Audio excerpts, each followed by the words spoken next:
Russian President Vladimir Putin is out with a new warning to countries willing to send peacekeeping troops to Ukraine.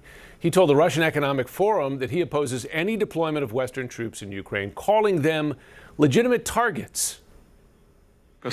Regarding possible military contingents in Ukraine, this is one of the root causes trying to involve Ukraine in NATO. So if any troops appear there, especially during the ongoing hostilities, we assume they'll be legitimate targets for defeat. Targets for defeat. 2 weeks ago, President Trump gave his Russian counterpart yet one more 2-week deadline to advance peace talks with Ukraine. That deadline, like so many Trump deadlines before it, has now come and gone. There is no indication this White House is ready to impose new costs on Russia. Joining me now is Max Bergman. He's the director of the Europe, Russia, and Eurasia program at the Center for Strategic and International Studies. Max, good to have you. First question. Great to be with you. As Putin calls foreign troops in Ukraine targets to defeat, is he threatening to attack NATO troops? I think that's exactly what it sounds like. And I think this sort of notion of Europeans sending forces into Ukraine to reassure the Ukrainians and to monitor a ceasefire was simply never going to be accepted by Russia. And Vladimir Putin simply just confirmed that.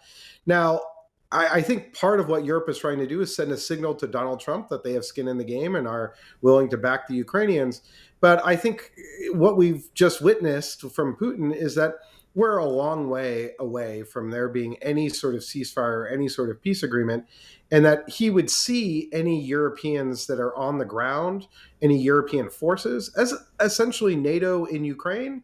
And for him, that would mean he would have lost the war because he's trying to stop Ukraine from really not just joining NATO, but essentially joining Europe and experiencing a European future. So it's not a huge surprise that he said this, but I think it is rather clarifying.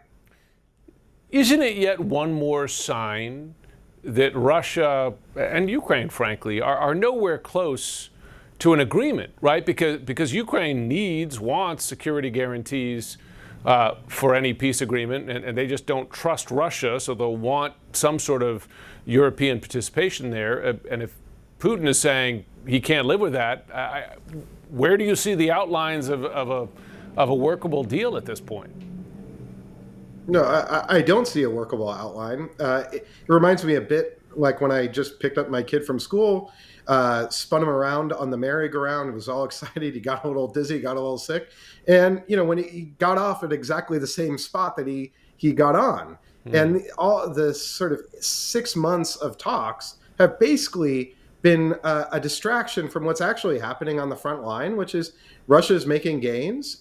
U.S. weapons deliveries to Ukraine are declining because the United States is not going back to Congress to ask for more money. And the president is not prioritizing aid to Ukraine. And so we have a situation where Vladimir Putin thinks that he's winning the war and that if the war goes on for another 6 months or a year, that the Ukrainian military might break. So I think where we are is this war is just continuing. And a lot of the diplomatic talks that are happening are just that. They're talks and not really resulting in any sort of meaningful concessions really by the Russian side. And so I think we're looking at a war that's just going to continue on.